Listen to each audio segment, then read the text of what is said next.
Brian, what's up? Hi, Brian. Hey guys, how you doing today? Good. Really good. Good. So I was curious. There's a lot. I mean, this is actually based on a true story, but I mean, was there a lot from this story that you could actually delve into when researching these characters, or is any of this classified at all? Or can you talk about, I guess, like looking through the history of this before delving into the show? It was all classified, Brian. We can't talk about it, or we're going to have to. No. Okay. No, actually, the premise of the show is based on reality. There was really a Southern California beach house that was seized from a drug lord, and that did subsequently house agents from different intelligence agencies who then worked and lived together. But everything else, the characters themselves and the stories that we tell over the course of the season are all fictional. But I think, we were able to kind of do a lot of research. There's a lot of books by former undercover agents to kind of get inside the psychology of what makes these people tick and how they can deal with these situations. And then also we did a lot of tactical hands-on weapons training and, working with law enforcement and to try to look as realistic as possible. Okay. This may seem like an odd question. With so many of these, like, cover stories to keep track of and all these different agents living under one roof, are there any issues with neighbors in season one? I mean, with everything that's going on in this house, I mean, is there, like, does the outside world kind of sort of penetrate into this house? Not necessarily. We don't deal specifically with neighbors, but we definitely do deal with the fact of, some of us in our relationships with people outside. I mean, I meet someone and become to get close with someone who's outside the house, and all that becomes very complicated because basically we can't let anyone know, including our friends and family, what we're doing and who we really are. And so there's a lot of complications that ensue with outside relationships. And without giving a spoiler per se, there is later on in the season I don't know how to put it. I guess the imperative of keeping the sanctity of the house itself, the reasons why it's so important that no one knows what the people who live there really do for a living, that point is really, really driven home later on in the season. So it does come up. Nice. Yeah. Can you guys talk about, I guess, there's definitely a mentor kind of training relationship going on between you guys of sorts. I mean, is there anything specific you guys did to kind of craft that bond of, like, kind of the veteran and the rookie, kind of the veteran taking the rookie under his wing?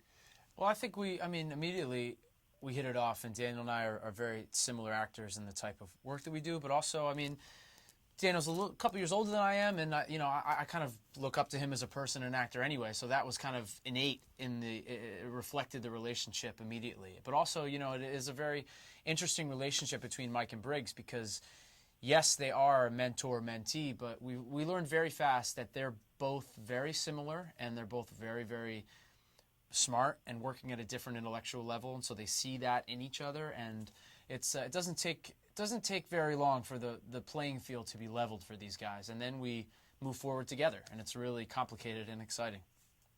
Nice. Since it seems like Mike is kind of shipped over to Graceland, like, just really suddenly. So I was curious if this place is kind of like a revolving door, and, like, do we see are a lot of people, like, popping in and popping out of this beach house all season? Not so much. You don't really. It's the agents who are assigned to the house pretty much live there for an extended period of time, unless there's some extenuating circumstance that results in them either leaving or not being able to be there anymore. So no, we don't see a lot of popping in and popping out within the house itself. No. Okay. Is there anything you guys can say about I guess just working with Jeff Easton? I mean, he's gotten such a fan base at the White Collar, and I was wondering if you could talk about, I guess, the feel of this show and, like, what you were really kind of expecting from this. Well, I've been a fan of Jeff's and a fan of White Collar, and from day one, really, when I think we were both auditioning for it, it was very clear that this was he's a very collaborative writer, which is not always the case. I mean, which is exciting for us because we don't have to be word perfect every day. Basically, they come up with great story, and the stories are broken and they're fantastic. And then they really encourage us to bring ourselves and bring our own ideas. And I think it's a testament to how great a writer Jeff is and the other writers are, that they can come up with their story and then they can let it go a little bit, because they trust that their story will hold up and that we can all do it together and find it together. USA is definitely known for their quote, their blue skies kind of mentality. But I mean, it seems like this one might be a bit edgier and a bit darker than the usual USA fare. Would you say that's accurate? That's definitely true. In a previous, in an interview that came out in the Wall Street Journal, the head of the network, Jeff Easton, said that if we've been known as the Blue Skies Network, now it's going to become 50 Shades of Blue.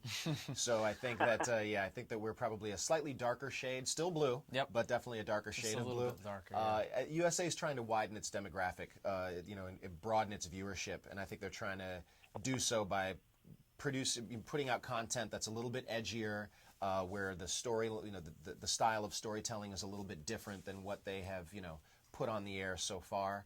And Graceland is kind of their pilot experiment in doing that, and we're pretty confident that it's going to do well.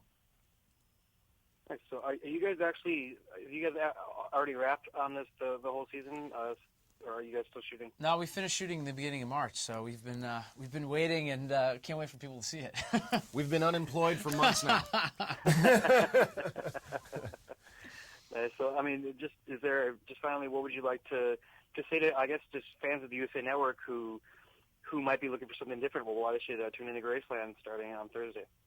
I mean, all of the things that we just discussed are reasons to tune in. It's great storytelling, great acting, and it's a beautiful show to watch. Just visually, the images, the way that they communicate the culture and of Southern California and the nefarious underworld of undercover narcotics work, I think is all quite compelling and great reasons to tune in. Yeah, it's really shot like a film, and it's beautiful to see. But also, I mean, we've talked about how it's a little gray, it's a little dark, but I think that there is a lot of humor and there's a lot of humility and lightness to this our family life, and it's an interesting balance between those two things. And I watch a lot of television myself, and I think that this would be something that I would like to watch. I hope people do too.